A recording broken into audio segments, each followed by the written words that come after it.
So, sir అట్లా ఇప్పుడు హోమియోపతిలో మనకి ట్రీట్మెంట్స్ అంటే ఎలాంటి వ్యాధుల వరకు ఉందంటే ఏమని చెప్తారు సార్ మామూలుగా? హోమియోపతిలో మనము డిఫరెంట్ టైప్స్ ఆఫ్ ట్రీట్మెంట్ చేస్తామన్నమాట. సో, ఒకటి మెయిన్‌గా ఇక్కడ చెప్పుకోవాల్సింది మనం సర్జికల్ డిసీజ్‌ని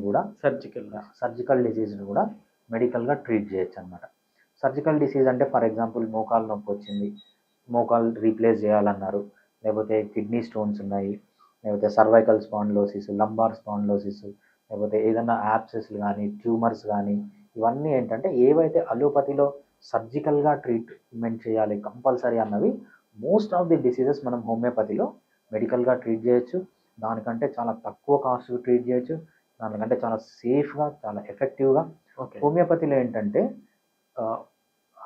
ట్రీట్మెంట్ అనేది క్యూర్ చేయడం. క్యూర్ చేయడం అంటే మీ డిసీజ్‌ని లేకుండా ఉన్న స్టేజ్‌లో ఎట్లుందో అట్లా అయిపోవడమే కాకుండా కంప్లీట్‌గా ప్రివెంట్ చేయడం. మళ్ళీ మళ్ళీ రాకుండా ప్రివెంట్ చేయొచ్చు. ఫర్ ఎగ్జాంపుల్ కిడ్నీ స్టోన్స్ ఉన్నాయి. అలోపతి మీరు వెళ్ళి సర్జరీ చేయించుకున్నారు. సో, ఆ టెండెన్సీ ఏదైతే ఉందో కిడ్నీ స్టోన్ ఫార్మేషన్ టెండెన్సీని దాన్ని అలోపతి తీసేయలేదు. బట్ హోమియోపతి ఏంటంటే ఆ కిడ్నీ స్టోన్స్‌ని కంప్లీట్‌గా క్యూర్ చేయడమే కాకుండా మళ్ళీ మళ్ళీ రాకుండా ప్రివెంట్ చేయడానికి కూడా హోమియోపతి ట్రీట్మెంట్ అనేది చాలా యూజ్ అవుతుందన్నమాట.